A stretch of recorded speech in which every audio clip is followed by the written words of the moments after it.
What's up, everybody? It's Kymmy Coco, host of Connecting the Dots podcast. How is everybody doing this week? We have another week of just craziness that went on in this world. I know we talk about this on a previous episode, but it seems like every week now, it's like things just start to pile up, you know, as far as just things going on. The symptoms, I say, they're symptoms of a bigger issue that we have in this country. Before we get started, I want to offer my condolences, and it seems like I'm offering condolences a lot lately. There's a lot going on. To the families of the victims of the shootings that took place here in Georgia, in Cherokee County at the spa, and on Piedmont Road at the spa. I pray the Lord comforts your family. I know there's going to be a lot that you're going to have to deal with as far as like the investigation and just the cope, you know, just it's a hard time. So I pray that you guys, the Lord comforts you. I was on my way to the studio that night because I was doing Mecca's show. Mm-hmm. It was raining. It was just a really bad weather day that day, and it just had a gloomy thing. And before I headed out, I saw on the news that there was a shooting at a spa, and like 3 or 4 people were dead. And I was like, What was your first thought? Somebody went to the spa and their wife found out or something, and you know, there was, you know, I thought that immediately. I was like, somebody, you know, because some of those spas that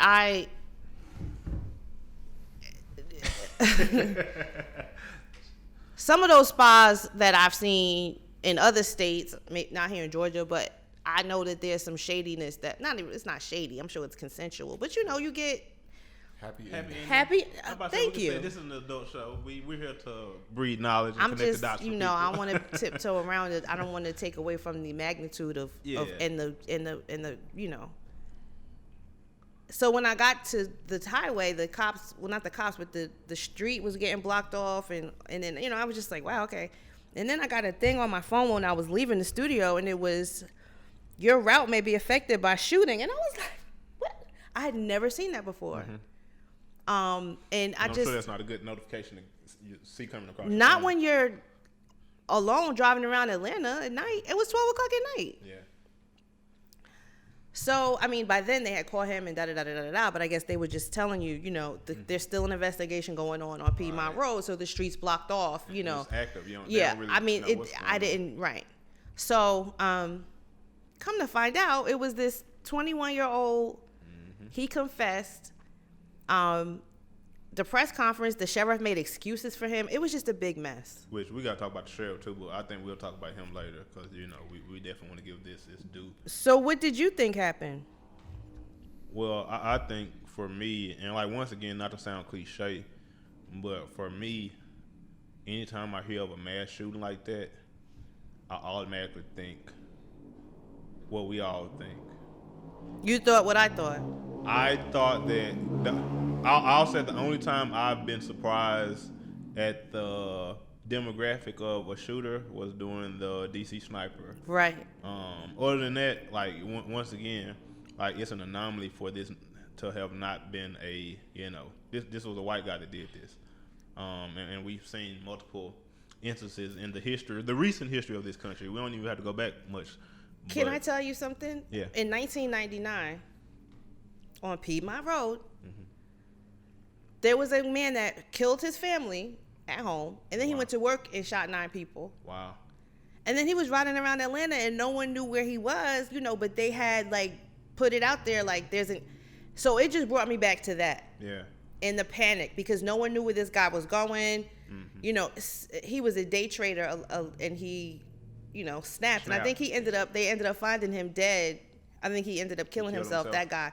But it just brought me back to that day and how we're constantly terrorized by these mass shootings and how we're constantly terrorized. Like, we're still coming off of the terror at the Capitol. And that's the thing. Like, it's sad that this has become normalized. Like, it's sad because, like, once again, it's such a it keeps happening. Story. Each time that it happens, it doesn't get any lighter. Like, people died. I won't say they died. They got murdered. You know, and it happens so much that we move on, like, you know what I'm saying, not realizing like that's 8 families that are dealing with devastation, and that's, you know what I'm saying, 8 families that have to figure out a way to move on without a person that was vital in their life. And it just shows the state of our greater society and why we are going. And it was very reminiscent to me too of the shooting at the church. Mm-hmm. Yeah. It was the audacity for me. It was like in a time when you can wear a mask, you're not even wearing a mask. You're just pulling up, parking, shooting, going across the street, shooting. Like, then you tried to get away. And that's what makes it even heavier. And this does tie into the sheriff, you know, and how he made excuses for this young man, saying that he just had a bad day. So the next day, go ahead. I'm sorry. Yeah, and it's kind of like, you know, once again, this is a 21-year-old, you know what I'm saying, adult, you know, that made a conscious decision to take the lives of multiple people, and then he gets taken in alive, which let me tell so the next day they had a press conference, and this is what allegedly happened. 21-year-old Robert Long was taken into custody hours after the Tuesday shooting, which took place in 3 different locations, 1 in Cherokee County and 2 in Atlanta.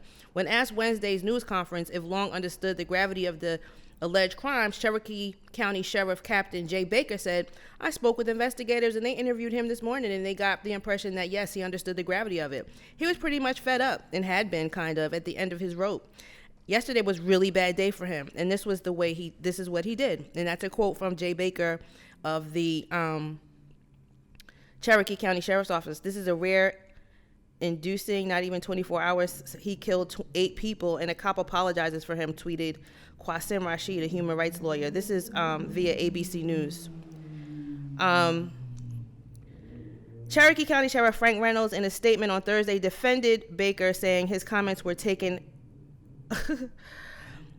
as insensitive or inappropriate, but they were not intended to disrespect any of the victims, the gravity of this tragedy, or express empathy or sympathy. I don't want to hear any apologies or apologies for apologies, because this guy has in the past been on social media selling shirts that call COVID-19 the China virus. He was selling them. Here's a picture. I know y'all probably can't see it, but Jay Baker has since deleted this picture, but it's all over social media if you just want to see it. A post on a now deleted Facebook account appears to belong to Cherokee County Sheriff's Captain Jay Baker. Now, why is he still there? Because, and once again, I'm going to hate to just be direct like this, but I feel like sometimes our community, we're scared to say what's what. That's Cherokee County. Like, as I said, Cherokee County is in the 11th congressional district, but so are we, where we live. Mm-hmm. And our congressperson is Barry Loudermilk. Mm-hmm. Barry Loudermilk. If you don't know who that is, Google him. He is a Newsmax, Fox News, Trump supporting, Trump apologist, Republican in Georgia. Yeah. You know? I think part of the Cherokee County is in Marjorie Taylor Greene's district. Either way, like, you get where we're going with this. It's not like the Congress people are going to be like, yeah, let's fire this guy. Like, no. And once again, he's comfortable. You know what I'm saying? It's a lot of comfortability with a lot of things that shouldn't be going on in places like this, because when people feel like things have been this way, they're this way now, and they're always going to be this way. That's why a sheriff is comfortable enough to get on his social media and sell shirts that says the Kung Flu. I mean, as a sheriff, like, that's wild. That's like, I work in a corporate office, or if I had my own business, I would be afraid. Like, I would be afraid that would offend people. I mean, I just don't get the lack of empathy, and you're a sheriff. Mm-hmm. And that's why I don't like to travel outside of the 285 perimeter. It doesn't even matter anymore, because I feel like, once again, it's different levels to it, but it's Georgia, you know what I'm saying? So once again, these people from those places, some of them have gravitated here, they've had kids, you know what I'm saying? It's a mindset more than a location, even though the location it is concentrated in mindsets and a lot of things, but you just have to really, you have to be watchful, and you have to once again know go past the surface on a lot of stuff, and you'll start seeing what stuff. So they have been asking that the Asian community has been experiencing a lot of this lately, and they think it's because of the ramped up Asian hate that the former president used to give. And it was I don't know if y'all know Jeremy Lin, a basketball player. Yeah. He was saying when he on the court, they be calling him coronavirus and stuff like that. People in the NBA or like on the court, they on the court other talking players, shit. Like they on the court talking shit. So yeah, they call it, and he won't say who. I mean, of course not, but he's just saying like I think, and I wasn't aware of this. I wasn't aware of how much hate that Asians get. I wasn't either. And you want to know why?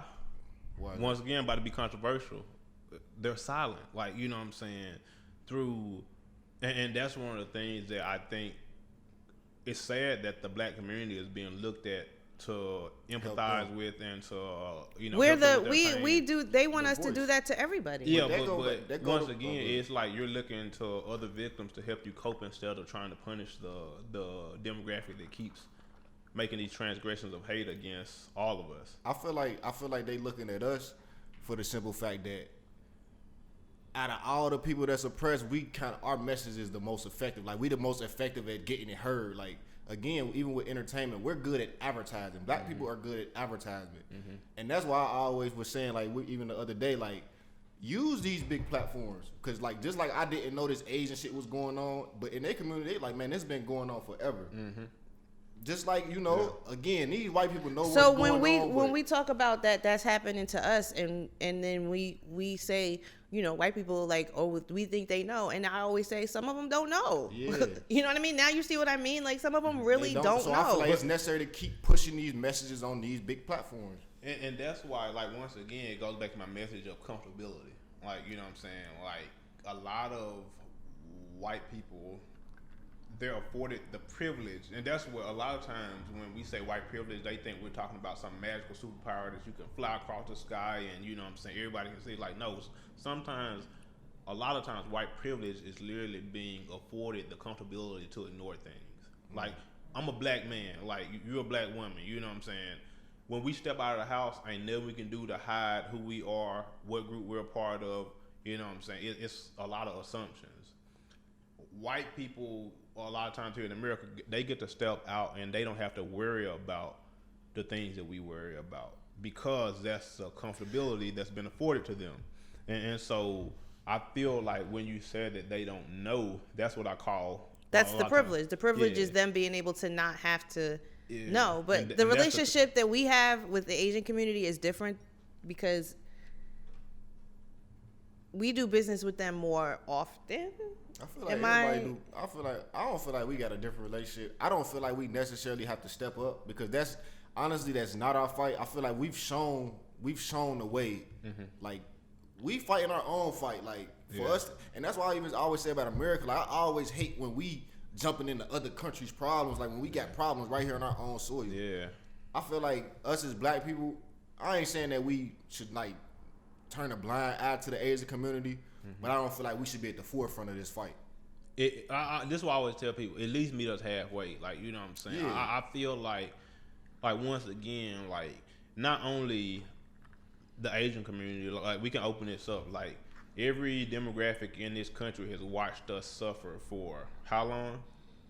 And, like, we didn't just start asking for help. But I don't like when we say a blanket thing like the Asians, like, because each one, I mean, like, I'm not even gonna let you the do Japanese have a different, because they were put in camps too. Like I understand you know what that, I'm saying? But once again, we're not afforded that privilege of being, like, they look at us as black people. Like, I don't care what you say. Like, you know, they don't break us up into demographics. They should. It's the right thing to do. Facts. So, like, once again, you're asking one group to go to a higher standard that isn't being met by all these other groups. And that's the thing that kind of irks me in the whole situation. It doesn't mean, like, yes, like, once again, going back, I hate that 8 people are dead. Like, that's who I am. I care. Like, you know what I'm saying? That's who I am as a person. But, like, once again, I didn't, going back to the shooting in Charleston, like, off the top of my head, I'm not saying it didn't happen, but I didn't see any Asian groups come to the forefront saying this was wrong. We denounce this. Like, you know what I'm saying? We stand hand in hand with black people. I would have loved that, you know what I'm saying, to hear that people are on our side, they rocking with us. But when we going through our tragedy, like, once again, we see with white people, honestly, we see white people before Asian people coming to our side. Yeah. Like, how many y'all out there at the marches? How many Asian people be at the marches? How many Asian people have y'all can probably count on y'all hands how many Asian people was really out there? And like I say, it's not to say that this is not wrong, because right is right and wrong is wrong. Like, this is not acceptable. I know. But why does everybody need to talk about it except the people that are doing it? Like, why are you saying like the black community? Like the perpetrators are all the same. Why are we the ones that have to do the work? Right. Talk to yourselves. Talk to yourselves. And two though. Talk to each other. And two, I want to say this though, like. I didn't hear an Asian person come out and say what the black community is. I feel like the black community be on some guilt. Just rhetoric. Like, oh, we feel like we gotta, because they going through the same thing. But it's like I didn't hear nobody personally from the Asian community come out and say, we want black people to help. I haven't personally heard it, but I just see it on social media. But like, that's us pushing. Maybe that's just a narrative. Maybe I'm different. Like, I search hashtags. That's how I tell people all the time. I sneak into white Twitter sometimes. You know what I'm saying? Because like I like to know what's going on. And each demographic does have a sector of the internet, which I think is cool. Like, black Twitter really is a thing. Like, it's been documented. Like, you know what I'm saying? So it's one of those things to where when stuff is going on, you can literally, if you use the right hashtag, you can delve into different communities and start seeing what they think. And over this past, you know what I'm saying, week and a half, I have seen a lot of, you know, because, you know, I'm a young black man, so I have a few friends that are have Asian in their heritage. Like, I have one friend who has a mom that's Asian and dad is black, so that affects them also. And that's sometimes things we don't think about. Like, the Asian community actually involves some of us also. You know, well, my niece and nephew are Filipino. Mm-hmm. Well, they're black because they're my brother's children, but their mom is from the Philippines. So let me ask you this: so since your nieces and nephews are part of that community, did you like call them and reach out to them just to kind of see how they feel? Didn't, but I wanted to. I feel like I should, but there's always been in my family, like, we didn't know how to deal with it. It's just been an unsaid thing. To that point, like, I know, especially last summer, or when anything go on police brutality, people, they go to work and they be like, oh, my coworkers didn't even ask, like, they don't care. But it's like, bam, we on the flip side. And it's like, are we? Because I just thought about it, because I got a guy work with a friend. Mm-hmm. You know, y'all done seen him here, Mike Sick. He's Asian. Oh yeah, I know. I was with him yesterday, but I didn't think to ask him, like, bro, how y'all doing? Like, you feel me? You see how, like, we don't think about that when we're not the victim. Mm-hmm. And I think we got, because we're so used to being the victim. You think we should reach out and what do you say? Just to say, I see. I mean, I feel like we should just let people know I understand your fight.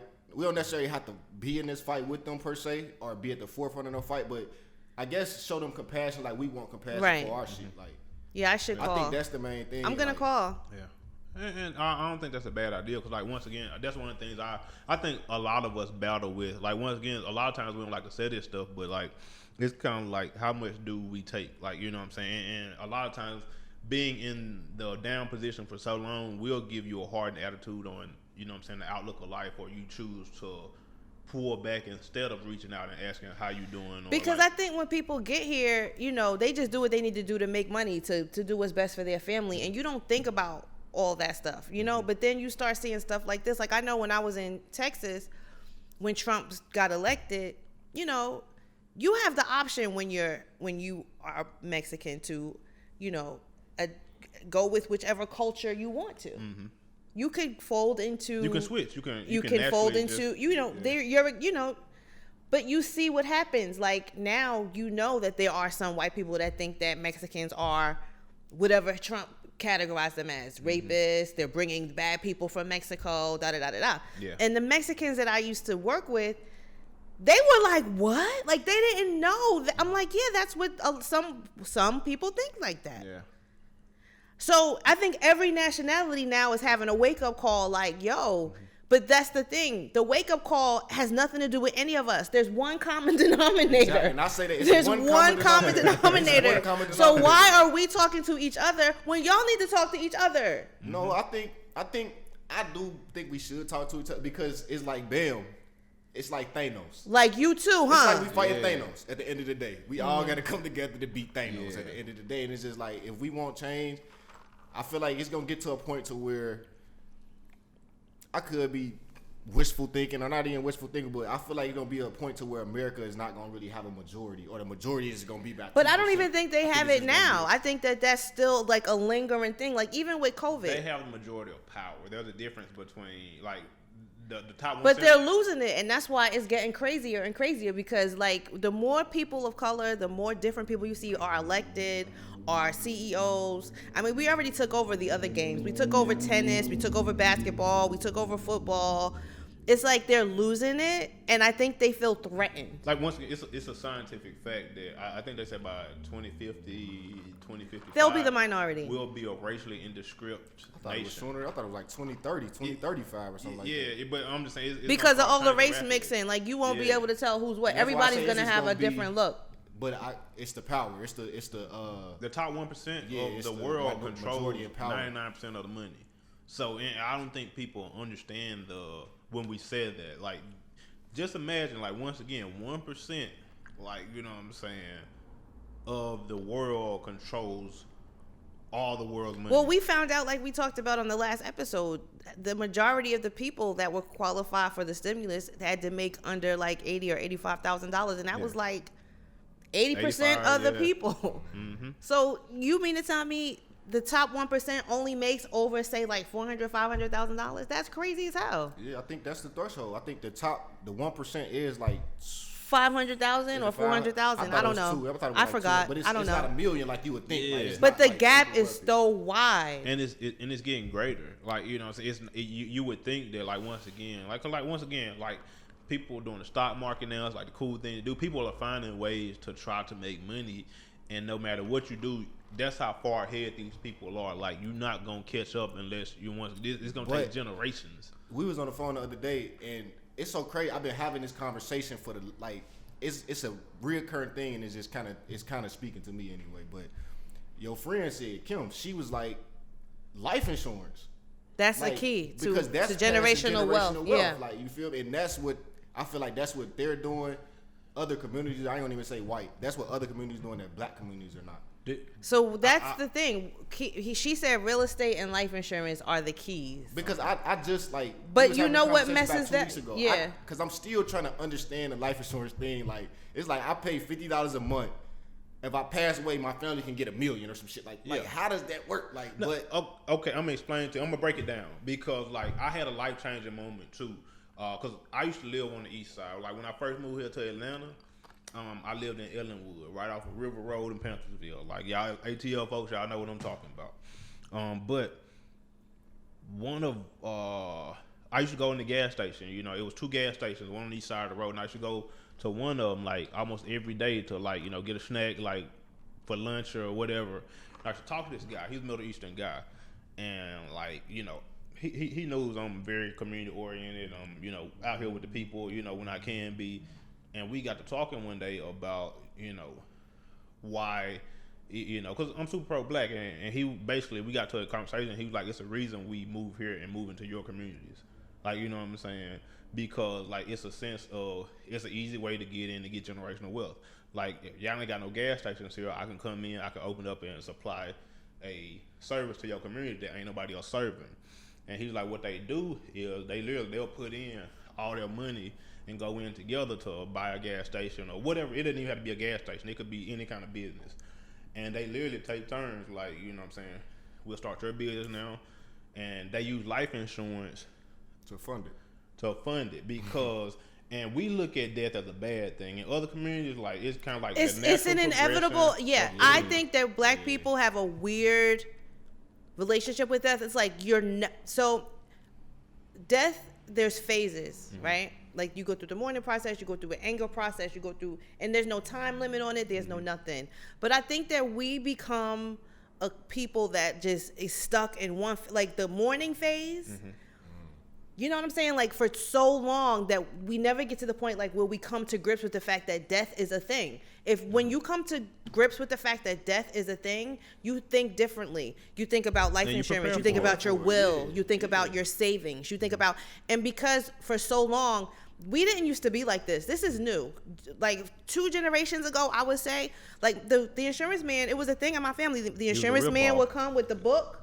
And my grandfather would give him his couple dollars, and he would check off, you paid your payment this month. And you know, everybody had, because death was so familiar to them. You have to think they came through, lynchings and all that stuff. And so they were more, I'm not gonna say comfortable with it, but it was more of a reality to them, death, right? Was it though? Because if that's the case, the wealth would have been passed down. Well, but it was, and it can be. So why the black community doesn't value life insurance? Because I remember those same stories. I remember some people got jerked over, and this is the difference by some shady insurance companies. Term life insurance and whole life insurance. You can pay that $50 on the term, But after a while, if you don't use it, then you lose it. You lose it. So not being financially educated on that. Years or something like that. There's different ones. There's different ones. And some people would end up paying way more than their policy was even worth, like in the whole scheme of things, because in term life, once again, this may be only until I'm 80 years old, and when I turn 81, I got to figure something else out because that policy is no longer right. good. And you never converted it. You didn't keep up with it. You took the guy that came to the house every day. You took his word. Some of them were shady. So I get why people started getting turned off from it, because it didn't always pan out to be exactly what they thought it was. And that happened to my family too. And like you said, they're like, well, what happened? Well, the generational wealth is gonna get passed down until you get to the generation that fucks it up. But also, you know what I'm saying? Like, you could get to you could have enough money that's gonna last, but if one generation tricks it off, and not understanding it just gets to the point where it's not gonna last. Yeah, you got that foundation, you got Big Ma's house. But when XYZ Corporation came through the hood saying we're gonna buy up everything and offering you the money, and you take it, you just fucked off your next generation and one after that. If you don't know how to manage money, if you don't know how to manage money, it don't matter how much you get. Exactly. Exactly. Very true.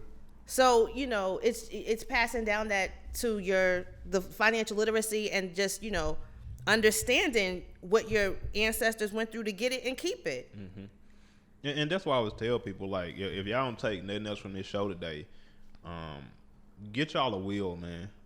Because I know some people think they don't have that much stuff. They think that it's not worth it. But when I tell you, like, I'm so tired of seeing families fight after someone dies, somebody didn't know that grandma's house is behind on the note, so they losing it just because, like, once again, as family, we don't talk. We don't know what the business is. We don't keep up with stuff. And then when it's time when something catastrophic happens, like grandma been sick for 5 years, why ain't nobody checked on her life insurance? Or why ain't nobody looked into, how much is the mortgage each month? You know what I'm saying? But when she dies, it's, oh my God, like, you know what I'm saying? I love grandma so much. And well, if you love grandma, you should have try to sit down and maybe talk to her about, okay, what do you want to happen when, and write it down, like put it on paper. Like, so once again, you already in the state of mourning. I've seen so many people have to go through mourning while handling business, while it's tough. Uncomfortable. I just had that conversation, like literally, like with my pops. My pops, it was bad for him for a minute. He thought it was bad for him for a minute, and he texted me basically talking about, asking stuff about his will, my address and stuff like that. And it was just like it was through text when he did it. Yeah. And it fucked me up so much, like, but I'm like, damn, this is a real conversation that I gotta have, because if something happened, we gotta know what to do. Like, we can't just be emotional. It'll tear your family apart if you don't handle it right, because once the person dies, and then like the siblings, and then you guys are fighting over who's gonna get what. Like, it should be put down. Even to the point of like debt. Like, if I got debt, my student loans debt, if I die, I don't have life insurance, that goes to my family. So now that's even more strain, along with the regular bills that they have. Yeah. And funeral costs, all that other shit. Like that. I'm glad you guys brought that up about mourning and the process, because that brings us to another story. In the mourning process, when something happens, the family is left, they're mourning, they're stuck. Like, what do you do? Especially when something tragically happens really quick and you're not expecting it. Mm-hmm.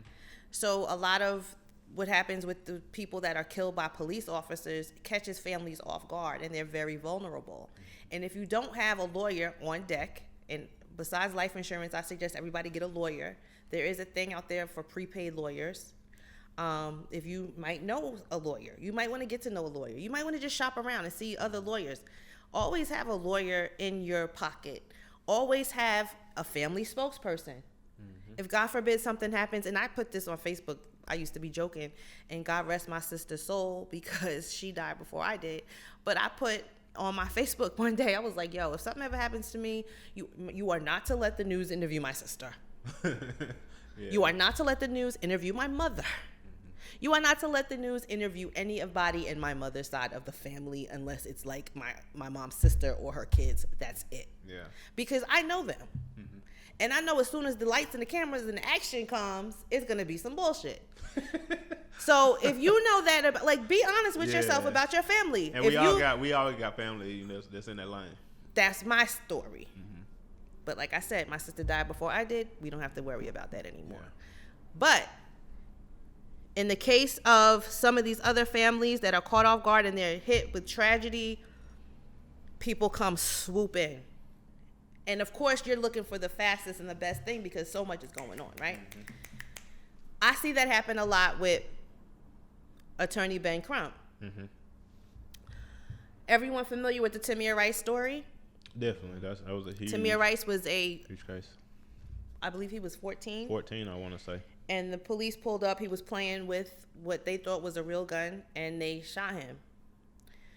Her family, they settled, but I don't think the cop was convicted. Yeah. Tamir Rice's mother, her name is Samaria, right? Is her name Samir? Am I saying that right? Samaria Rice. That's what it sounds like. The mother of Tamir Rice and Lisa Simpson, mother of Richard Risher. They have an official statement. I'm going to read it. Tamika D. Mallory, Sean King, Benjamin Crump, Lee Merritt, Patrice Cullors, Malia Abdullah, and Black Lives Matter Global Network need to step down, stand back, and stop monopolizing and capitalizing our fight for justice and human rights. We never hired them to be our representation in the fight for justice or our dead loved ones murdered by the police. The quote-unquote activists have events in our cities and have not given us anything substantial for using our loved ones' images and families in the case of Tamir Rice. Wait, I'm sorry. They haven't given us anything for using the images of our loved ones. Their names are on their flyers. The attorneys in our fight are also misleading the impacted families. In the case of Tamir Rice, it was even questionable as to whether Benjamin Crump knew the laws in depth in the state of Ohio. I fired him 6 to 8 months into Tamir's case. We don't want or need y'all parading in the streets, accumulating donations, platforms, movie deals, etc. off the death of our loved ones, while the families and communities are left clueless and broken. Don't say our loved ones' names, period. That's our truth. Strong statement. And very direct.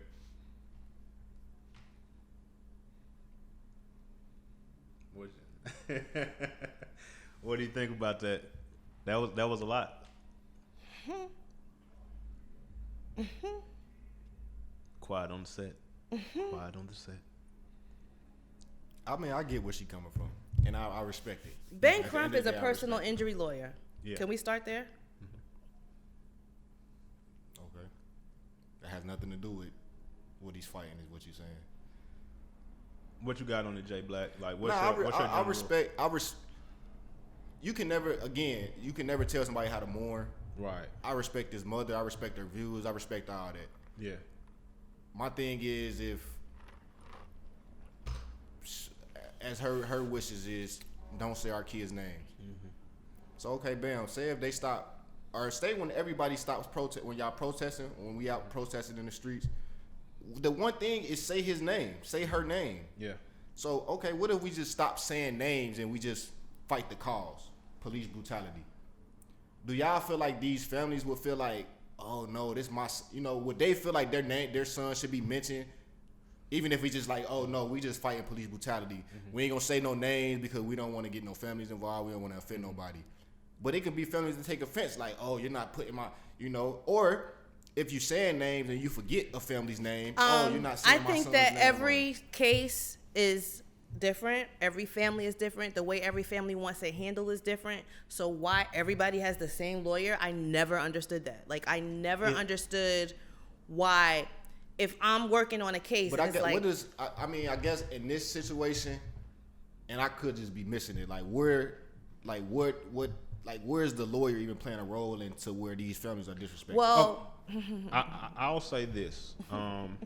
Once again, there are criminal cases and there are civil cases. Mm-hmm. First of all, let's split the two up. Those are two different sides. Ben Crump handles the civil side of cases. He's the one that goes in and makes sure you get money for the pain and suffering, for the wrongful death, that side of it. Because a lot of the times the cops don't even get charged. Yeah. So having a criminal defense or I understand that part. I'm asking, like, in this situation, like, is her issue with the lawyer?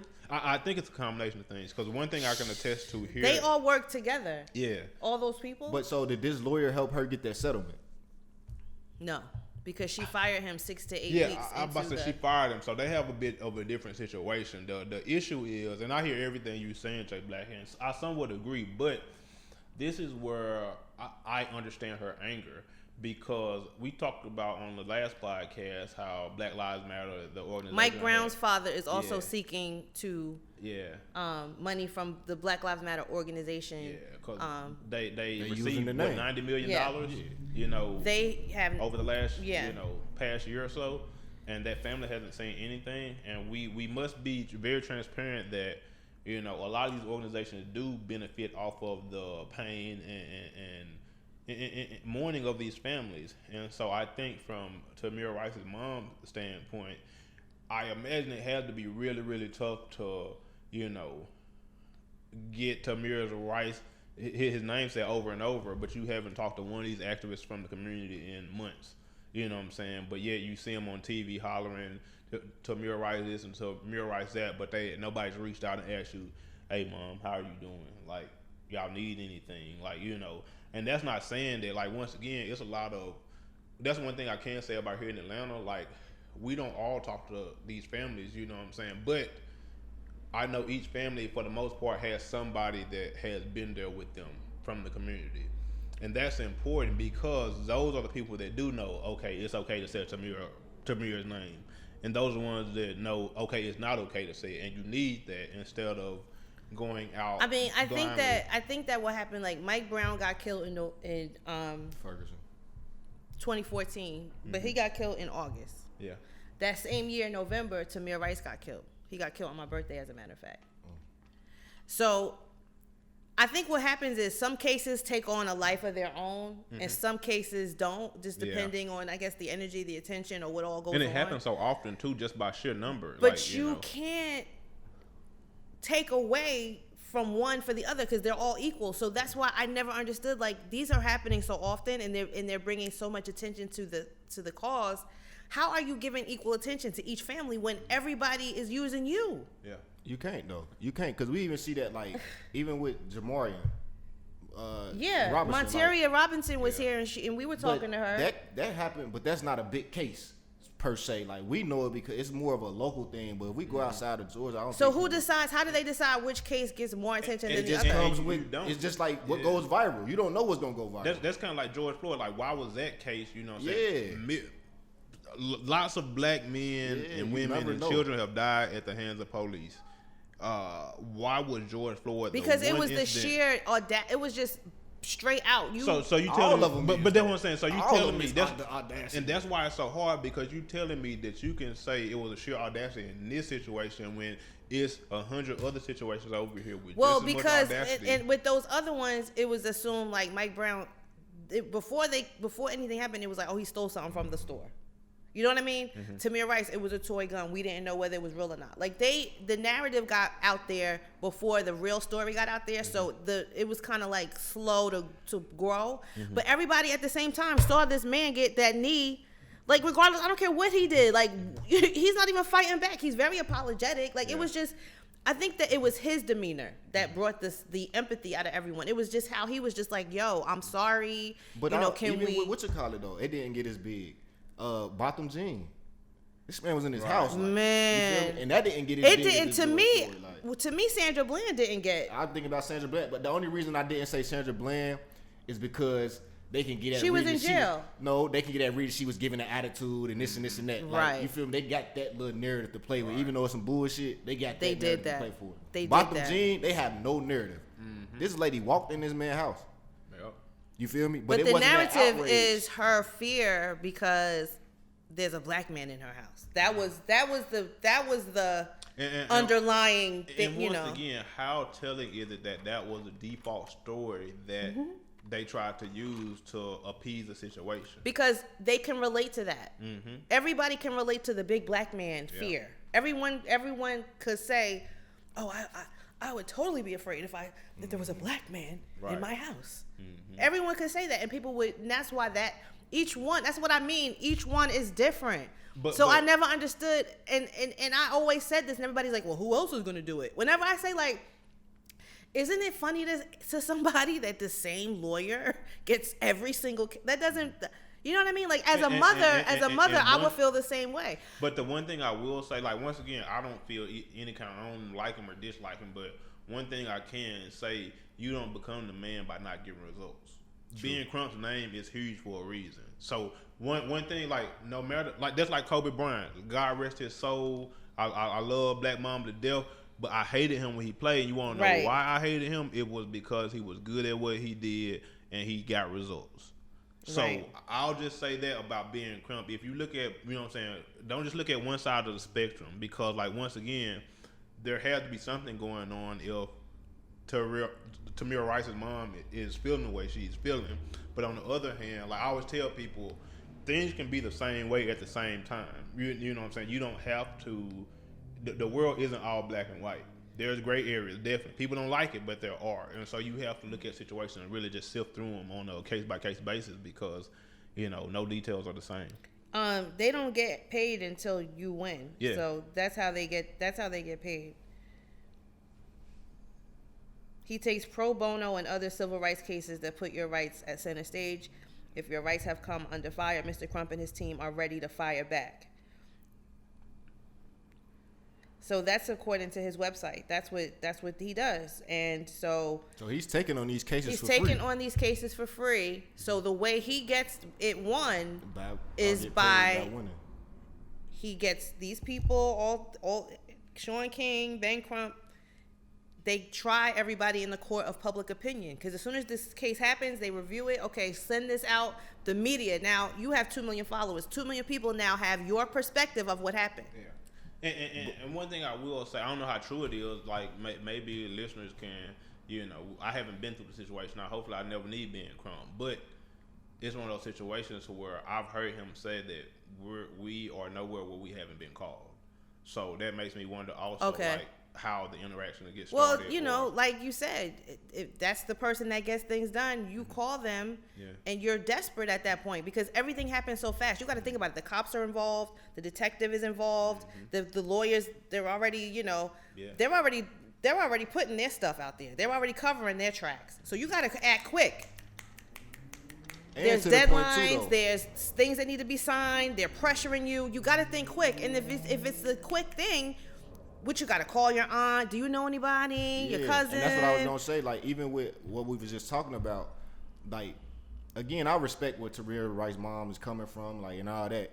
But even what we was talking about with just the Sandra Bland and all that, them other cases, they pushed their narrative out there first.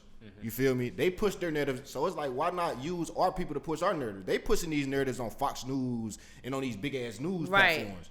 So why not use our people to get platforms? They do what they do, and they do it for a reason. Like you say, it's the court of public opinion. They use the news though. They're using the news. We just using influencers. Yeah. And because those are the people that speak to us. That's what we watching. But the other side, the other people, they're watching the news, so they going to these platforms like, yeah, he was a thug, he was this, he was that. But we got our people telling the real story like, nah, he was, basically, we combating their public opinion. Yeah. Basically, with the people that's at the forefront. And that's why I'm never mad at using influencers, like, even though sometimes they don't know what the hell going on, but we understand the platform. I understand the platform. Use them just like a tool, like, what I'm saying? Exactly. Get the job done. Exactly. I feel you.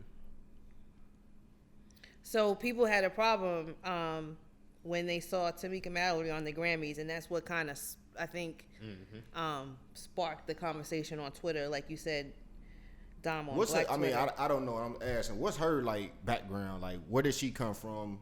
What is she? Her parents are known in the civil rights movement. I think they were her dad was a pastor, I think. But they've done work in the community. She's a social justice leader. So she came to fame, besides the work that she's done, younger with her family, at the Women's March. She helped to start that. She did a great speech that went on to be one of her greatest speeches. And so she is known for that specifically. So that's just like, let's just say you out of the march. And you just so moved to lead a march and say a speech, and now you done been put in this place of this person. Like, I feel like that's what it sounds like, what happened with her. And it's like now she's taking the blame for something that I didn't sign. I'm just passionate about this, and they just put me in this position to be the face of this, the one that talk about it. And now I'm taking all the blame for that. But when deep down inside, like, I really want, justice or whatever. Yeah. And I feel like that's what a lot of, like, I don't know. I feel like when people, again, it's like even in the black community, when you become successful, you a sellout. Mm-hmm. Why is that? Yeah. So now that she on TV and she's able to speak to the mainstream, in a sense, she's looked at as a sellout. Yeah. So she was a part of the Justice League too, and I think the Justice League is just another group of people like Black Lives Matter. Mm-hmm. A lot of them popped up all over the country during the course of these times. There's a few different movements. Mm-hmm. You have to be careful though when you're the face of a movement, because you start to take the blame, and I think she kind of probably understands that, and I'm sure that she's probably.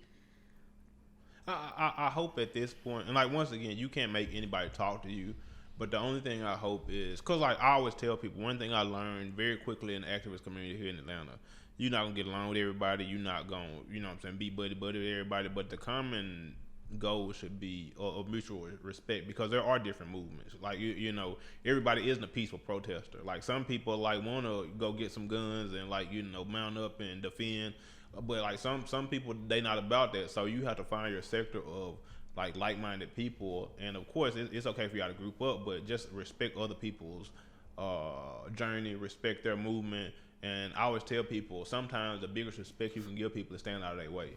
Like it's I may not necessarily agree with what you're doing, but it's not my job to step in and trip you up either. And I feel like in the activist community, we gotta be more open to letting people have their space, as long as this is not a huge detriment to the community. Because we never gonna be all on the same page, but we definitely gotta be in the same book. Like it can't be, once again, going back to what Jay Black said about the Avengers and Thanos, all of those were singular superheroes, but they had to come together when that bigger threat came, and if they wanted a chance of survival. And that was a good analogy, because that's really where we are at. And I hope more activists start to realize that with all the infighting that goes on, and there was a thing in St. Louis. Is that where Breonna is? Where was Breonna Taylor? In Kentucky, called BreonnaCon. And we remember that because it was controversial. So and that's the thing. The people that are on Tamir Rice's side are saying, nah, they be doing wild shit. Like, what was this BreonnaCon thing about? And you didn't get any of the local activists. You got reality stars there. Mm-hmm. Like, there are people on both sides saying, no, yes, no, yes. You gotta. I feel like they, again, what's her name, Samaria? Mm-hmm. I feel like she said how she felt.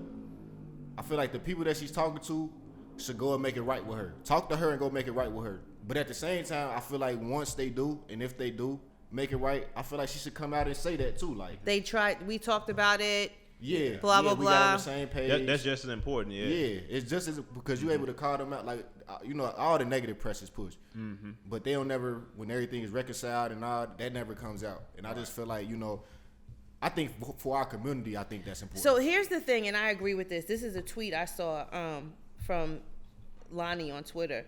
This all makes me so mad because people with resources, monetary and otherwise, never do their research and throw money at the most visible, branded people in the movement.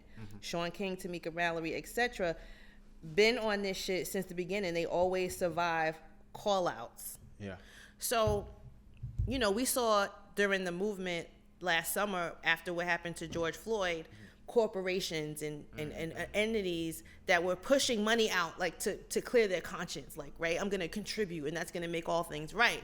So they contribute to the most visible, whether they don't do their homework, they don't do their research, they just quickly want to say they did something, right? Yeah. So that's how a lot of these people make all the money, because they're the most visible.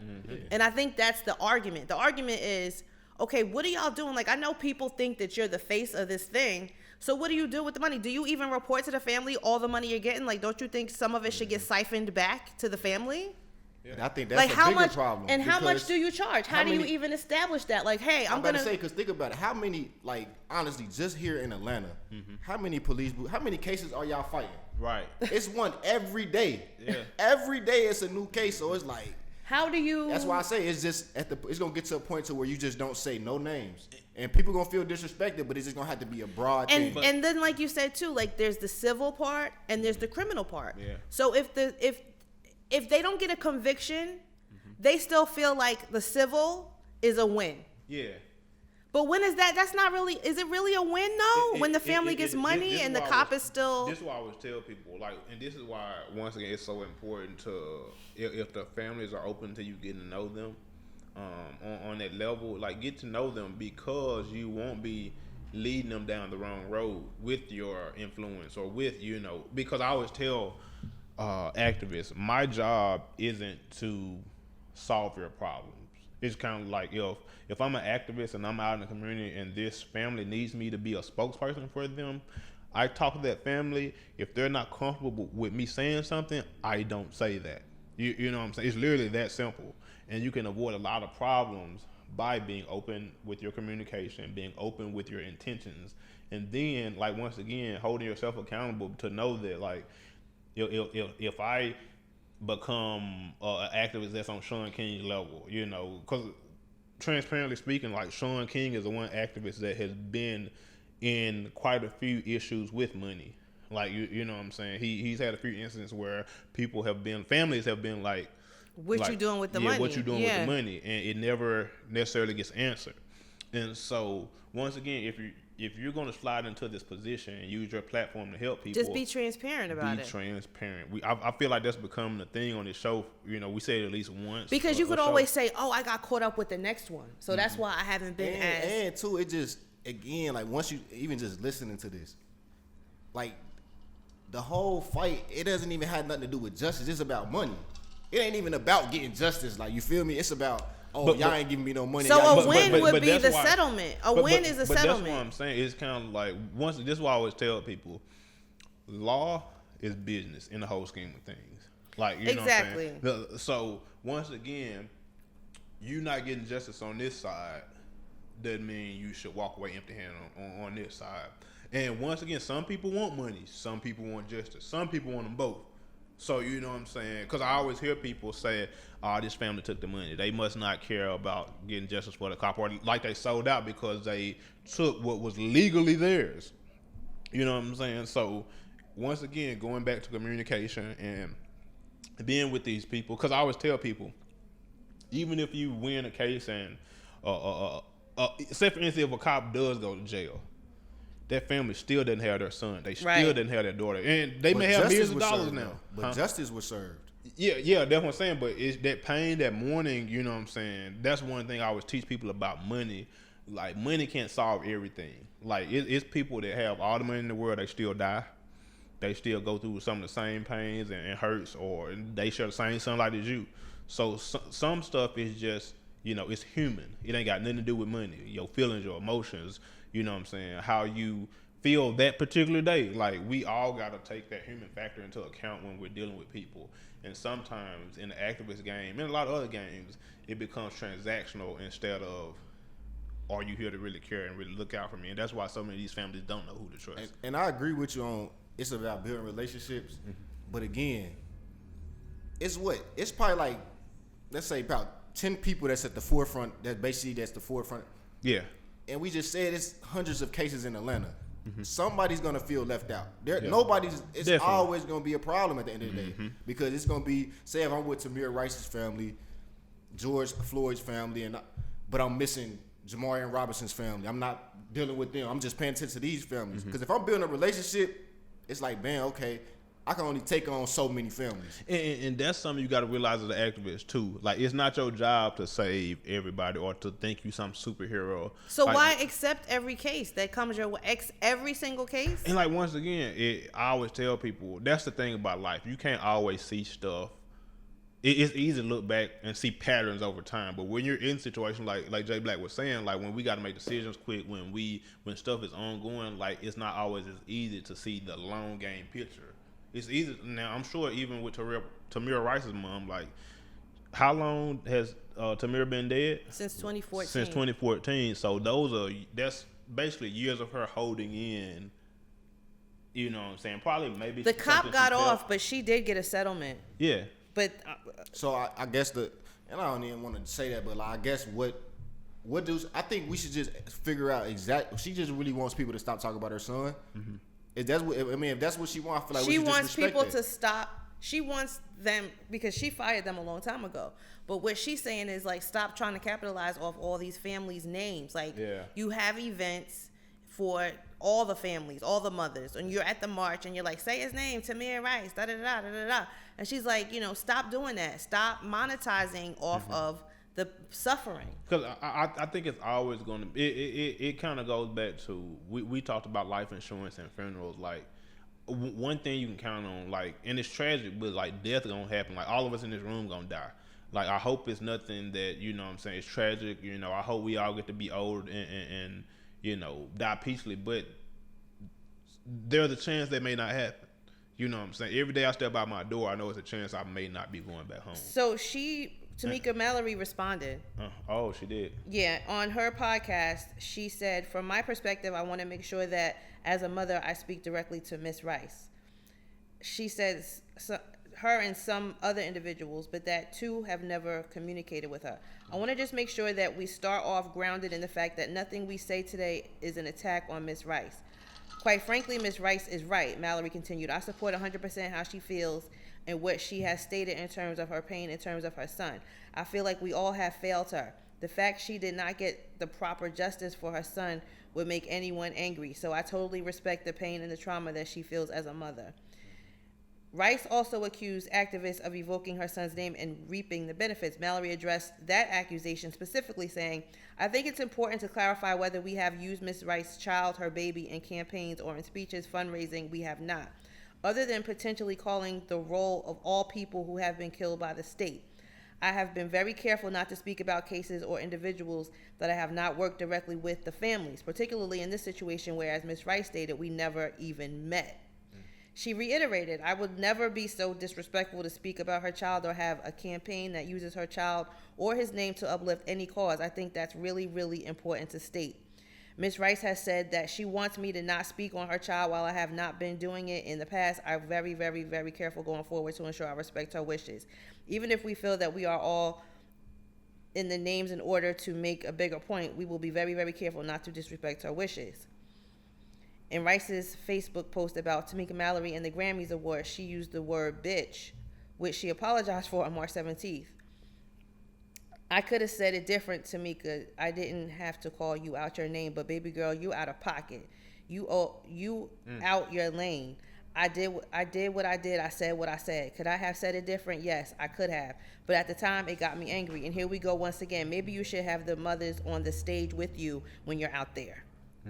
I agree with that. And remember, I said the same thing with Kaepernick when he did the tryout thing.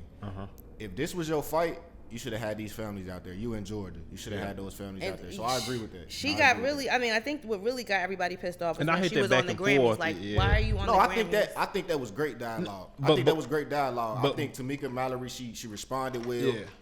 Again, this lady is, and again, I'm gonna use emotional, but not in a bad way. Yeah. She's emotional for a reason. Yeah. And she has every reason to feel how she want to feel and all that. But when she later years down the line, when Tamir Rice is not talked about anymore, she can't feel bad about that neither. Like, oh, my son is forgotten about. Yeah. I just feel like, I respect what she, you just got to respect what she wants. She said that she's available to talk to her via phone. I'm here for any type of conversation with any family that would like to reach out and talk about the death of their child or some tragic situation that has happened to them. And that was what I was about to get to. I hope they can get to a more intimate space to talk instead of talking back and forth in public. That's what I was getting at. I definitely am glad that they talked. They asked her if she would ever. I hope that phone call definitely happened. She said they asked her. There was another show that Mrs. Rice was on, and they asked her on the show if you would ever consider working with Tamika Mallory if she reached out to you. It's no working together because she has created a platform. What are we going to work at? What are we going to do? She already created a platform, and guess what? My platform was given to me from the death of my son. What type of work are we going to do? Because I'm not interested in no movie deals and book deals. See, and that's my thing. Like, I think we gotta, and we might have said it, and I might have just didn't hear it. Mm-hmm. We gotta figure out what do they Miss want? Rice want? Yeah, right. What does she want? Like, what does she said? They ask her every day if they wanted a movie deal or a book deal. I have to turn those away every day. So tell me, what are we gonna do? Rice is referring to Mallory's book, State of Emergency: How We Win the Country We Built, which will be released in May. In December, the Department of Justice officially closed the case involving Tamir Rice without bringing charges against the police officers. So. Everybody is saying, hurt people, and she's hurt. But no, don't blame it on that. She has a legitimate argument. Yeah. Like, you gotta respect people's feelings. Like, you are out here with reality show people, not even activists. Not even activists. I don't think I understand that, but I don't feel like them being reality stars are significant. I feel like because you could be a reality star and I'm not an activist. But I still have an opinion on this situation. I'm a black man. I'm a black person. But you're going to use your platform and to I'm using my bring platform. attention. This reality star has a platform. Yeah. But I feel like if we're all fighting for justice, it doesn't matter who it comes from. And that's why I always even said with the chick, the Rachel Dozer chick, like I don't understand why people was mad at her. Yeah. Even though she lied about it. She's a culture vulture. But she's fighting for our cause. But I won't get caught up in that. That's a whole nother conversation. But what I will say is, like, once again, we have to respect. I always tell people emotion isn't right or wrong. Like, how you feel about something, like, sometimes you can't even control it. A feeling is not, And so, like, with Tamir Rice's mom, you once again just respect the feelings, no matter how you feel, because like you're allowed to have an opinion on whatever. Like, that's all right, but at the same time, Jay Black, you are an activist. Like, you may not be out there marching, but I always tell people everybody's an activist. Only thing activist is, like, Jay Black produces this show, like, you know what I'm saying, he creating content for the movement in a sense, and like, you may not see his face on everything, but he's behind the scenes working hard to make sure that our message gets out. Like, we talking about the community every week. We talk now. They may see our faces, but right. Jay Black is You're a part of it. Yeah. Because you could be like, I don't want to talk about that. Let's talk about the new song that came out last week. So you are an activist. Well, I guess it was more so that just because I'm this. Say if I was a drug dealer, but I'm still doing this. You feel me? Just because I'm a drug dealer don't mean I can't have an opinion on it. True. That's true. And, hey, Nino Brown gave out turkeys in the hood. You know what I'm saying? It's two sides to everything. I want to talk about another family before we get out of here. Let's go. Kendrick Johnson. Ooh, everybody remember him? Yeah, big case. Another family. In 2013, Jacqueline Johnson is the mother. I met her. Beautiful woman, beautiful spirit, great woman. In June of 2013, Kendrick Johnson's body was found rolled up in a mat at his school. The Johnsons hired Dr. Bill Anderson to conduct an independent secondary autopsy because they were saying that he fell, it was an accident. In the autopsy, Anderson told Johnsons he found evidence that Kendrick died as a result of a blow to the neck and not asphyxia after slipping into a gym mat. So that was a lie what they told her happened to him at school. This happened in South Georgia. But what Dr. Anderson did not find shocked him. When we got the body from the second autopsy, the organs, the heart, the lungs, the liver were not there. Mm-hmm. The brain, they were all absent. Every organ from top of Kendrick's head to the pelvis was gone. Jesus. They stuffed his body with newspaper. Yep. Kendrick Johnson case. Look it up, people. And I think this is one that, like, I think we know on a state level, and it's tragic, but I feel like so many people don't know about this case. So I'm super happy that they are reopening it, which is basically what we're getting at. They're reopening this case because, like, it's been rumors that it's been a cover-up since day one. So, they've been going through this for 8 years. Yeah, this is a strong family. They've been fighting for a while. When I spoke to her, she was like, "You don't know how it is." The case been going on for 8 years. Yeah. 2013, this happened. Yeah, 8 years ago. I didn't think it was that long. When I talked to her, she was just like, "You don't understand. They make in this town where they're at. You know, it's a little town in South Georgia, and she was like, they make it seem like we're crazy. They start rumors about my family. I'm like, It's a lot. God bless her. Yeah. I just okay. In a small town, you can't escape it either. Like you got to deal with it. It's no escaping. So the investigators concluded that it was an accident. The discovery that their son's body and skull had been stuffed with newspaper before burial added horrific new dimension to their anguish and further fueled their skepticism of the official findings. We have been let down, the father said, Kenneth Johnson. That's what he told CNN. This is according to CNN. When we buried Kendrick, we thought we were burying Kendrick and not half of Kendrick. Kendrick was found dead in a gym at Lowndes County High School in January 2013. State medical examiners concluded the 3 sport athletes suffocated after getting stuck in a rolled-up gym mat. Death was not accidental, family's autopsy finds. Mm-hmm. His parents, Kenneth and Jacqueline Johnson, never bought that. They won a court order to have their son's body exhumed and a second autopsy performed. Mm-hmm. During the autopsy, internal organs were removed, examined before being returned for burial. They have a private pathologist who conducted the second autopsy, opened up in the teen's remains. The brain, the heart, the lung, liver were all missing. Every organ from the pelvis to the skull. We already discussed that. Now, the case has been reopened. Mm-hmm. The people that were involved in 2013 are gone. There's new people involved. And before, what's the date of this article? I think around 2013. The old one is probably 2013. At the time, guess what? Lowndes County Sheriff Chris Prine refused to discuss the matter with the news. Mm-hmm. Calling Johnson's death a closed case. The U.S. Justice Department announced September that it wouldn't open a civil rights investigation into the case. They didn't even want to be bothered with it. So now guess what? New audio confession into Kendrick Johnson's case handed to investigators. A new piece of potential evidence has been brought to the attention of the authorities in the high-profile death of the Valdosta teen. I guess that Lowndes County, Valdosta is in Lowndes County. Yeah. A family spokesperson first told Coast News an audio tape has been obtained with someone appearing to confess to the murder of Kendrick Johnson. Marcus Coleman, shout out to Marcus Coleman, provided a transcript of the recording which says, "They're going to catch me anyway. Should have never done that. I was young and stupid, man. Kendrick didn't deserve that. They're going to catch me," the transcript said. The man who said the words has not been identified. Coleman says the tipster sold the tape for $1,000 to the Johnson family. Coleman says that he is cautiously optimistic about the tape and the reopening of the investigation. We don't know.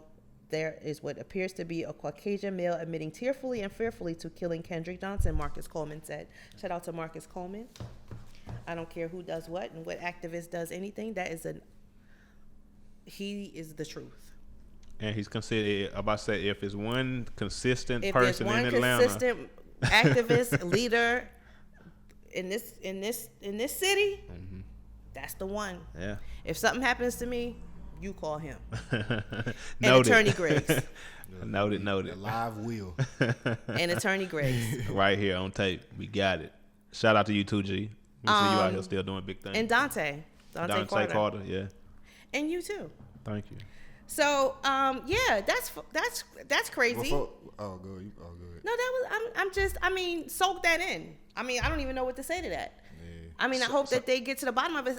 Selling it for $1,000, like you still, like what? Like it's one of what? It's one of those things to where, like, once again, the price of I always tell people the price is different for different people. And I feel like 8 years later, because as you can attest, this is a strong family. They've been dealing with this for 8 years.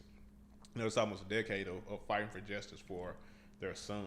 And we went to the march, the Mother's March in the summertime. She was there. I was with Monteria Johnson and her family. Mm-hmm. There were a few families that were there. Charlie Tilson, yeah, Rockdale County. It was a few families there. Marcus Coleman was heading it up. Scotty Smart was there. They were heading up the march, and that's where I met the mother. And we got to the end of the march, and guess who showed up at the end of the march? T.I. We walked another block. We got to the state capitol. Guess who was there at the state capitol? Tamika Mallory. So some of the mothers may feel like, well, before the cameras and everything showed up, why didn't y'all say nothing around Atlanta about all this stuff that was going on? You got a huge platform. You got 3 different television shows. You got all this stuff. But I guess you kind of got to be careful, too, with your platform. Yeah, I'm about to say you got to be careful. Everybody but I try to bring attention to as much as I can to my little platform that I'm sure will soon to grow. Every voice should, And I think that goes back to what Dom kind of said earlier, that the way people fight is different. Everybody fights different. Everybody's fight is different. Like the way that they approach. Some people are boots on the ground, and again, me, I'm behind the scenes. And you just because you're behind the scenes doesn't mean like, I want to be vocal. I want to be out there, and I want to hold my sign, and I want to show solidarity with these people because there's strength in numbers, and I feel like the power is in the people. And the more people you see, the more power you're going to see is behind this movement. But guess what? I could eat bonbons sitting on my couch and just donate $1,000 every month to this cause. It's the same thing. You don't have to be in front. Like, and my thing is this, because people get caught up, their ego gets swept into things, and I get that.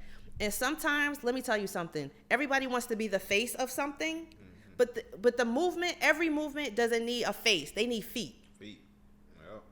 You need to be a part of the number that's marching to the same goal. Strength of numbers. Yeah. So I don't understand how people become caught up in trying to be the face of things when there's a machine behind this. Yeah. Tamika Mallory, I think she speaks very well. She's given some of the most powerful speeches to date, in this recent movement. I mean, she's very reminiscent of Sister Soldier of my day. Yeah. But the people appointed her to face, because like if you really want to think about it, you should be a face because you sit here every week and talk about this. So why aren't you the face? Yeah. Because the people appointed these people. You feel me?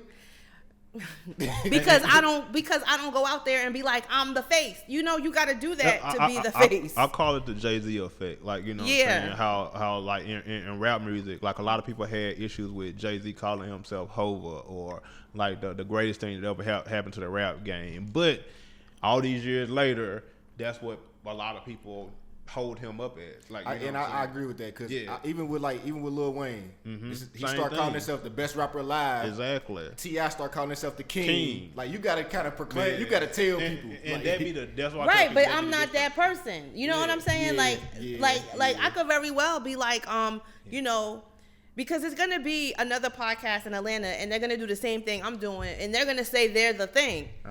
I don't like self-proclaiming. In the Bible, it says, let other people, don't brag about yourself. Let other people brag about you. And that's how I am, because like, once again, that's how I navigate through a lot of the activism here in Atlanta. Because like, people tell me all the time, like, they used to see me at a bunch of marches. Like, now, I still go to marches every now and then, but you don't see me at every march no more. Because you're the target then. Yeah. And do you want all that attention? And it kind of like, one thing I figured out, personally, and like, once again, it's different roles for different people, so I try not to get into you should be doing this, you should be doing that.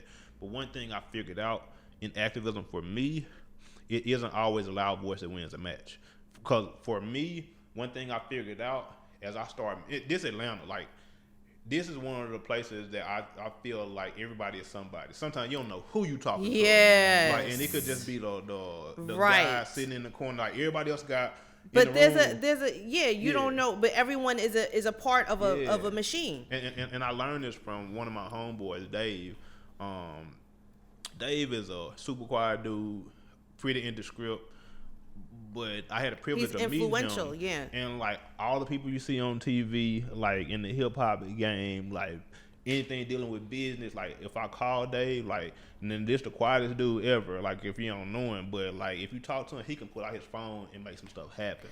The problem I have with Atlanta, and that's not just Atlanta, but just period, like the culture I'm noticing, like everybody wants to be famous. Like you can't just be a dentist. You got to be the dentist on TV. You can't just be a lawyer or a judge. You got to be the lawyer or the judge on TV. So how are you? But we live in a world to where, again, sometimes like popularity and fame, it's like it currency. equates to money sometimes because all the time. Yeah, what's the dude? influence. Dr. Miami. I know him because of social media. Like I'm not shopping with this man. Yeah. But I know, and I'm sure he gets a lot of business. You feel me? He gets a lot of business. Again, it goes back. So to maybe go back to the one guy. He's the Crump dude. Ben. He's results. You feel me? You got this fame and you provide results. So you're going to continue to, people going to notice you. Once you start making a difference and you provide results, I think it's kind of inevitable for all right, y'all. So we got to get out there and we gotta. I feel like we just keep doing what we doing. Because I feel like we are. Connecting the Dots podcast is respected. People come to us all the time. I get my news for Connecting the Dots. Yeah. I get my news Everybody from says Connecting the that. Dots, Yeah. You feel me? So I just feel like you just have to stay in your lane. We not necessarily people to say, "Oh, I'm this, I'm that." Right. We just gonna show you. We gonna show you we through the our news. work. I'm gonna come in here next week with my stunner. I'm gonna wear my Ghostface my- Killer fur and a big old hat. It's a perception game. Even with this, I was talking to my boy yesterday. Like even in the camera world, the videographer world. There's the ones that's noted. He was talking about with the red camera. Oh yeah. He got a red camera. Like he was like, man, automatic respect. He said I can automatically get $3,000, $5,000 per job just because of this camera. Why? What's the red camera? It's It's one like of the top cameras. Yeah, You top have one? dog. Nah, I used one before, but it's one of the top cameras. Like you feel me? And it's just like when people see this, they respect think, it. yeah. Just like if I was to pull up in a Lamborghini, people gonna respect me just because. Just like Might not have no job. Might be the worst dude ever. But It might he be pulled up in rented. Lamborghini. Yeah.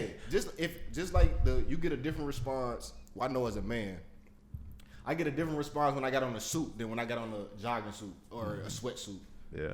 You know, I feel like I get more. I want to say respect, but it's like okay, Esteem. damn, Like, it's a different It's response. And I'm sure, like perception. even with you, when your hair a certain way, it's certain men that We talked approach about you. that, yeah. That's what I'm saying. When I Like, wear so braids, nobody likes it's me. perception. Word. Yeah. When I wear like braids, cornrows, I'm looked at like, they think I'm burning incense and oils and, and then when I'm not, everybody's like, hey, what's up? It's different. Before we go. I about to say, talk about your shirt, man. What's going on? Look, your Wait a earrings minute. fell off. She lost the earring. Okay, no, I got to put that back on first. Oh yeah. Okay. So last night, right? Ghostface versus Raekwon. Did you guys watch it? I did not. Oh my God, it was so good. It was just so good. It was just so good. It was just so good. I just want to preface this by saying I am from Mississippi and Jay Black is from Ohio. So ideally, Wu-Tang is They didn't impact universal. us. yeah. They Okay, so my Outkast impacted me shirt, more. this is my Wu-Tang shirt, and Raekwon and Ghostface signed it. So I wore this today because of that. She's never pulling it off again. No, Y'all I wear it. y'all don't Sometimes know how big of a fan this she is a is. special occasion.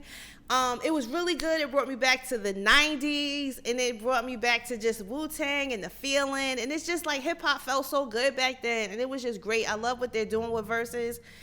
The next Versus. The next one, I'm tuned in for sure. We having a cookout for What? the next Which verses. one? Which one? The We have Isley Brothers and The this is Isley They Brothers from and Cincinnati. That's Cincinnati. And homebred. who's it? Do it now. Who's the Versus? It Isley is. Brothers and Oh man.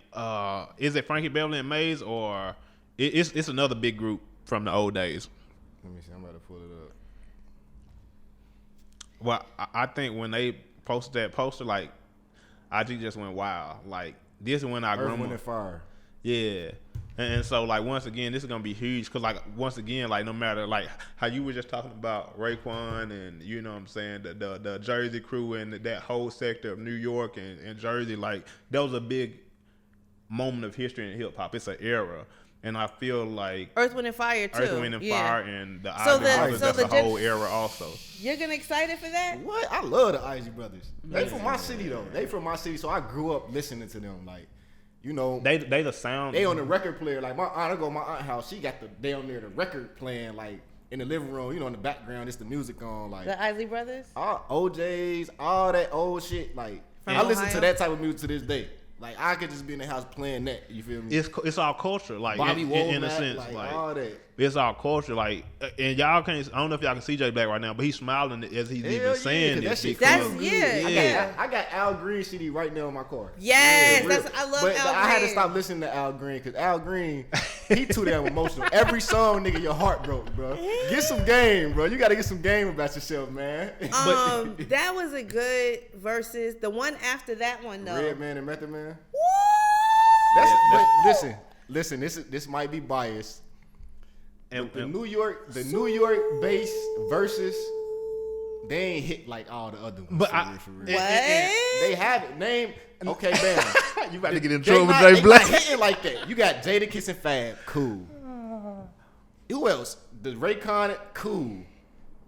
The Method Man, cool. Like, but they ain't like, oh, I'm looking forward to. But people from New York, that's just how people was for the E40 and Too Yeah, Short. that was a Cali They thing. regional. I let them I'ma have The it. ones you talk about, the New York shit is all regional shit. Like, But I'm gonna tell you why they so Jeezy big. and Gucci was worldwide. I'm gonna tell you why they so big. How many people did Jeezy and Gucci? Because I think they got the #1 spot now. Them, yeah, I think they got like, yeah, they went crazy.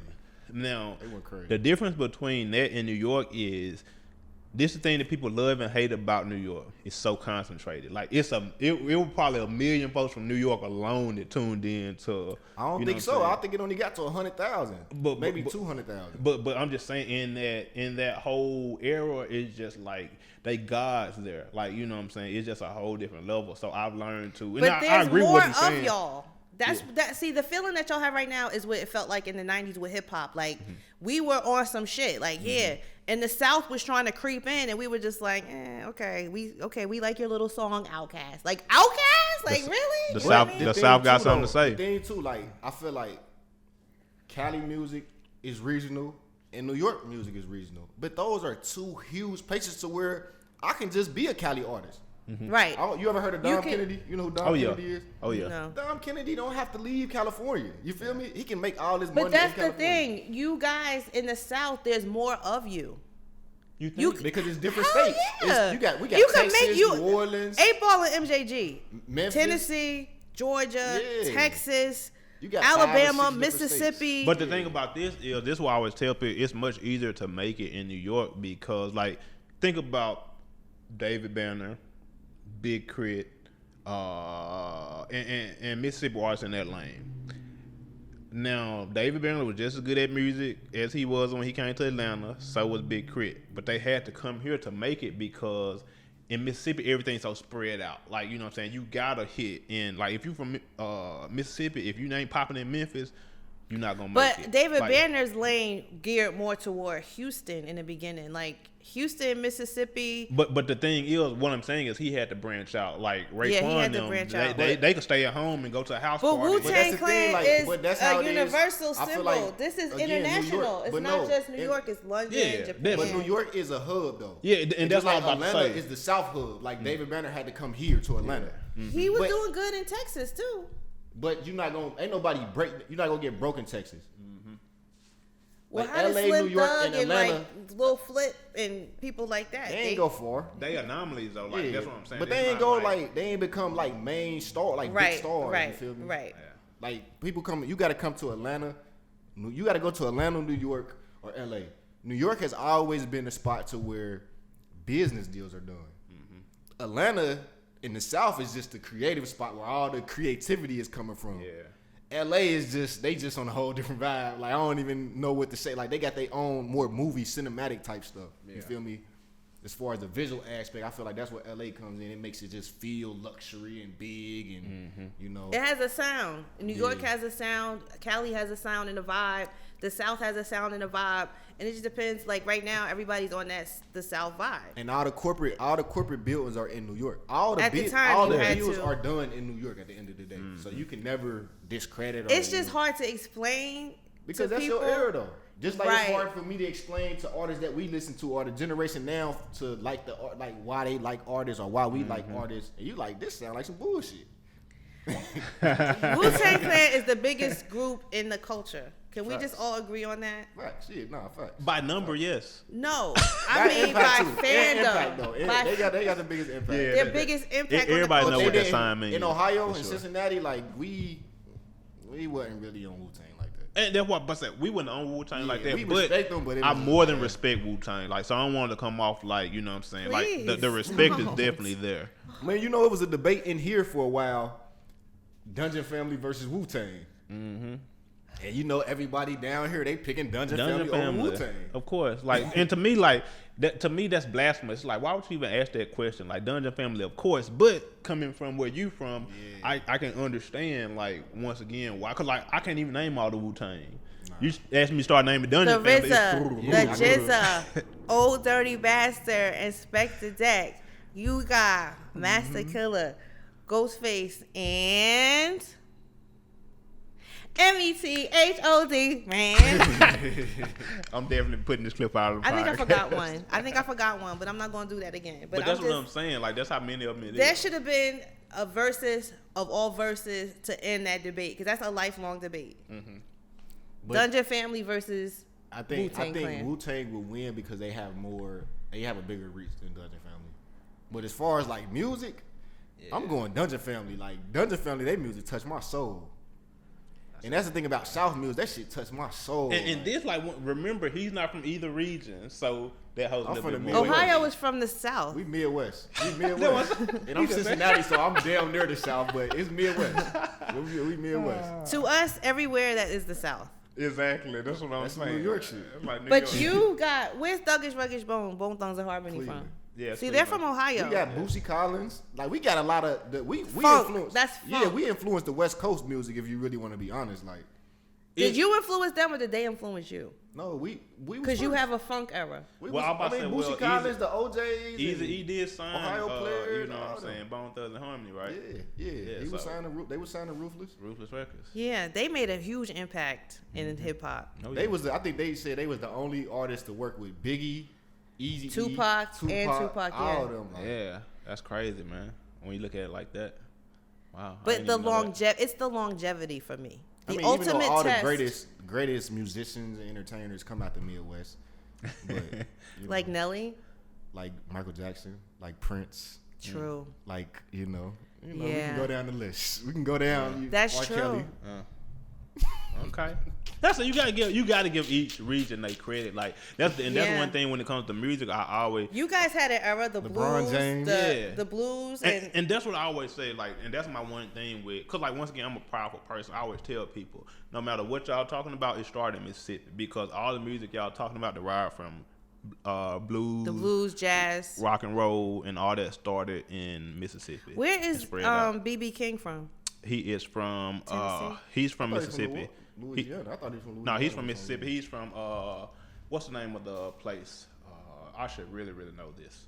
I'm almost ashamed that it's only because you asked me right now. I'm gonna look it up because that's my favorite. Berkeley? Huh? Berkeley? No. That's what he's from Berkeley. He's from Berkeley, Mississippi. Okay. Well, we probably call it something else. Yeah. You probably pronounce it wrong. You mean LaFleur County? LaFleur. That's the next county over where I'm from, Grenada. Really? Yeah. Well, shout out to Mississippi for the blues. Greenwood, Mississippi. The Greenwood, Mississippi. Yeah, we have hip hop. Y'all got jazz and the blues. Y'all got the funk era, the R&B. Michael Jackson, the best performer of all time. Let's just give each other all credit. Yeah. Black people, period. Just for our. You know what I'm saying? We all came from... These young kids say it's Chris Brown now. They say, you know what I'm saying, Michael Jackson. Chris Brown could never. I don't know, though. I'm not going to let... That's what I'm saying. First of all, as far as at the end of the day... Bad motherfucker, boy. Chris Brown is a bad when it comes to this music. He just has a controversy with it. At the end of the day, y'all, Wu-Tang Clan's longevity for me. Yeah, most definitely. It's the longevity for me. They could go sell out a show right now. And the thing about Wu-Tang that I respect and I like is that they all ventured off into some other shit. Like, you feel me? The music was just the beginning. Yeah. Like, a lot of people don't even know Method Man for music, Redman for music. They know these niggas for movies. And, you know, like they branch and off. I respect it. And that's why I try to... Respect the whoa, bruh. Respect the whoa. Respect the whoa. Is that how we end the show? Respect the woo. Respect the whoa. Oh, man. Yo, I'm fired up. Yo, you should have saw me in there last night. Y'all would have been like, I thought about y'all too. I was like, if they saw me, they would clown me so bad. I was making drinks. I was dancing. I wish we would have had a viewing party. Method Man and Redman, we got to have a viewing party. It's 420. That's 420, so you know it's going down. You know it's going down. That's just giving folks a reason right there. Bruh, you don't understand how I was about to come in here today with like every Wu-Tang Clan thing. I got a Wu-Tang Clan blanket. I was going to break all of that out today. So what you going to do with this shirt now that it's been graced by, you know what I'm saying? You got it on now. You still in the aura. So should I know. I've washed it too many times already. As you can see, the signatures are starting to fade. I'm going to stop wearing it. I'm going to retire it officially today. I'm going to just keep it hanging up and just keep it as a keepsake. Like, mind you, I got mad shit they signed. I made them sign everything I had. You saw, you got a picture with Method Man at A3C a couple years ago, didn't you? I got a picture with every Wu-Tang member except ODB. Of course. Damn. Like, you know, that's I have a picture with every Wu-Tang member. Yeah. Except ODB. And that was like one of my life mission, because let me tell you why. One night I was at the Tunnel. This is a historic club in New York back in the day, and Biggie was there. Nas was there. Before he was Biggie? No, he was Biggie, but he was our Biggie. He wasn't Biggie. What year was this? Was it before Ready to like? It was. I don't think 90. Like, low key, y'all should go check out like Kim's 90. IG. Like, she don't know it, but like I be going through the IG. It's like, dang, like she got a lot of hip hop history. Like, just on her page. I was there. Yeah. Like, you know how people be like, you wasn't there. I was there. I was there. Like, you go to the club in New York around that. I want to say maybe like 96, 97. J Black. I don't remember. That was around Ready to Die. Right before he died. You go to the club. Nas is there. Mobb Deep. You know, it was like the club. It's the club. Yeah. So Biggie was there, and me and my homegirls were there. And I was like, yo, that's Biggie. Like, oh, shit, Biggie. You know, because we have the same last name. So I'm just like, yo, you know I be telling everybody you're my cousin, right? Like, if anybody asks you, like, make sure you with this shit. So he was just like, oh, yeah, what's up? He was mad cool. Like, yo, you want to smoke? Yeah. I was like. I remember you told this story. I was like, yeah. You know? He was like, yo, go hit up C's. And I was like, y'all, we with Biggie. Like, we with him now. You know we with him now, right? So, I regret not taking a picture that night. I will regret that for the rest of my life. I did not take any pictures, and I'm a picture person. Yeah. And you know you had to have a camera. It wasn't like your phone like now. So I always had a camera with me. But that was one thing. But it's so cool to hear you just, even how excited you are and feel about that experience. I never took a picture that night, and from that point forward, I take a picture I never will not take a picture. Yeah. Like, I'm like, I will never forget that day.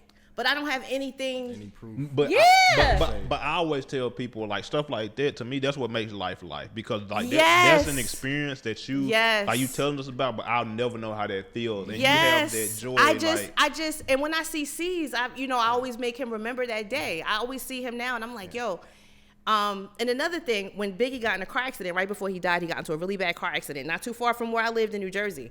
And so he was in the hospital, and my friends were like, yo, give me your ID. I'm going to tell them I'm his sister. Yeah. And we're going to his hotel room. Oh, wow. And I was like, I'm not, y'all ain't going to get me locked up. So I gave them my ID. I'm like, y'all go ahead, because they ain't going to do nothing but turn y'all back around. Guess what? They were like, oh, we got to his room. He had mad girls in there. They were sitting all over his bed. Wow. I was like, yo, I should have went. Like, that's why you see me doing what I do, because I'm like, yo, I really was in the middle of a lot of shit, and sometimes I wish I would have documented it more. But Because I just thought that it was an everyday thing. Like, yeah, you go to the club, Nas gonna be there. Like, Nas will be there next Saturday too. Like, I took a lot of that for granted. And that's how life feels. But that's why, like, once again, even me, because I didn't know you back then, but like even just like when J Black was smiling when he was talking about the Isley Brothers, how he grew up listening to that. Yeah. And it's a part of him. Like I'm hearing that same thing from you now, and I feel like I'll tell people. That's why I love music so much. Because of that feeling, It's a feeling. Because I still remember where I was the first time I, heard Ready to Die. I still remember, when Mace came out with Harlem World and I wanted to spend my money on it. And, like, I lived in the South, So But they gave you that feeling, like, floss on these people. You know what I'm saying? So I can just imagine how you felt like being right next to them. Well, you know what, too? You have to understand at that time the government was against hip-hop. Mm-hmm. So it was kind of like an underground thing. Doing that NWA and all like they were trying to get the hip hop shut down. What was her name? They got the advisory. I forgot her name. If you wouldn't, I could see her. She used to wear a turban all the time. No. I'm not thinking about her name. I'm thinking about what's the girl that's in the lady that's in pop. We was just talking about her, older lady. Oh, you talking about Auntie Maxine? Maxine Waters was she was defending hip hop. Mm-hmm. Like she should be given an honorary something because she's a gem, man. She genuinely went to bat. Like, let these kids express themselves. This is what's going on. Listen to what they're saying. Because they really wanted to shut hip hop down. So it was like my parents didn't like me listening to it. Mm-hmm. I had to hide it for so long that now, I'm like, yo, you know what I mean? Like, it really did amount to something. It's a $1 billion industry. Yeah. And my parents now, like my dad, he was so anti-hip-hop, right? So it's funny now because he'd be like, hey, have you seen Killer Mike in Atlanta? I'm like, Daddy. He's like, yeah, I like that Killer Mike guy. I'm like, oh, really? Really? Okay. Speaking of it being a $1 billion industry, shout out to Kanye and Hov. Because these are billionaires that started in hip hop. Mm-hmm. Yeah, billionaire. We gonna put the quotations around. Yeah, allegedly. But I mean, I don't even want to do that because when Elon Musk is a billionaire, we allegedly to him too. Okay. You know what I'm saying? But shout out to them because again, that's just show where hip hop has came from. Like, whoever thought that hip hop would take it this far? Yeah, like that's what I'm saying. You can hear it. Like you can. That's one I always tell people. Like hip hop is, especially for our community. It's people don't realize the historical context of it's hip-hop. really to see it in its infancy, to see these guys at the club in the genuine like battle rap. Like they had to go against each other. It's culture, man. It was like it's a culture, and I'm just so proud of it. I love it so much, and that's why my thing is hip hop evangelist because Stretch Armstrong, Stretch and Bobbito, that was one of the underground hip hop shows.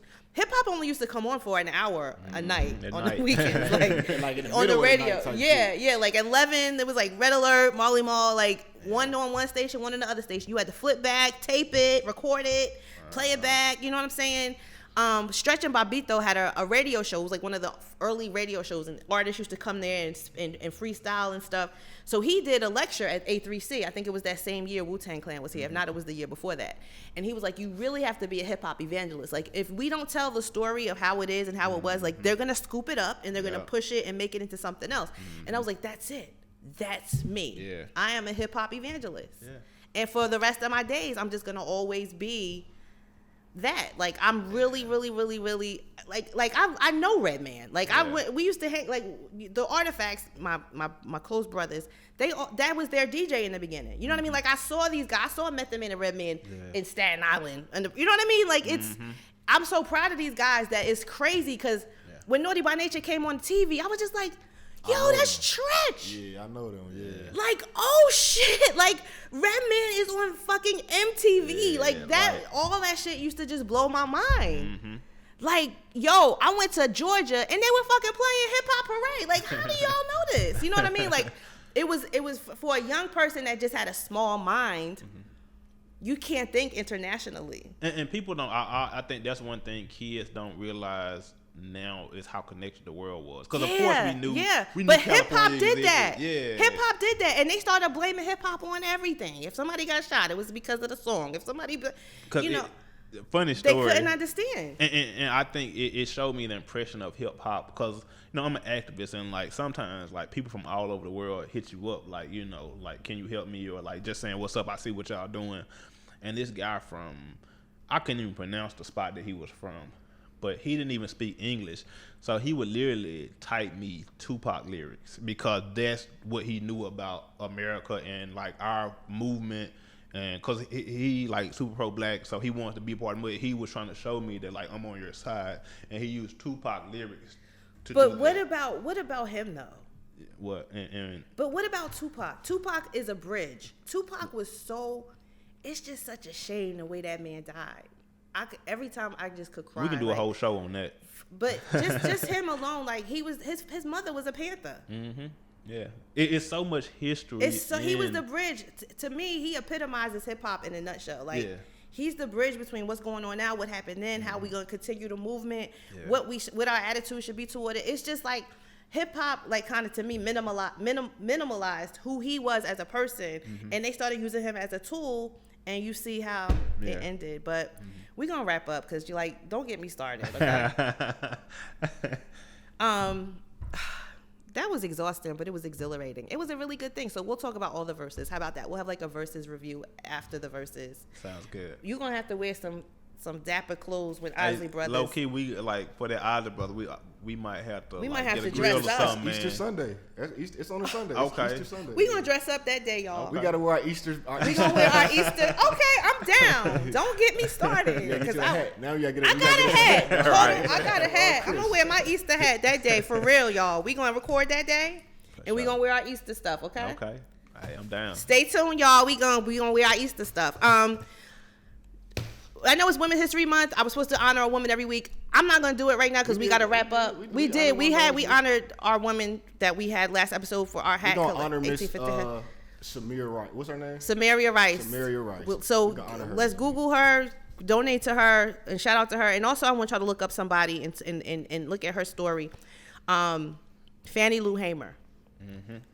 Read about her. That's a soldier. I got a shirt with her shout face out to on Mississippi once again. Shout out to Mississippi once again. And shout out to So Mississippi Candles. If you know somebody, this is to me is just so cute because like I sent to all my friends in Mississippi. And the beard oil. The beard oil. Oh yeah. It's a really good quality beard oil, man. Y'all check it out. Don't have no dry beards, y'all. Get some beard oil, hook yourself up, massage that in there. Yeah, it's good. I prefer natural nutritious, but I like the beard well as well.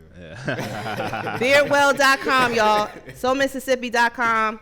We're going to see y'all next week. Check out our previous episode. Check out our future episodes. We love you. I don't even know what else to say. Goodbye. Justice for Kendrick Johnson. Justice for KJ. Peace.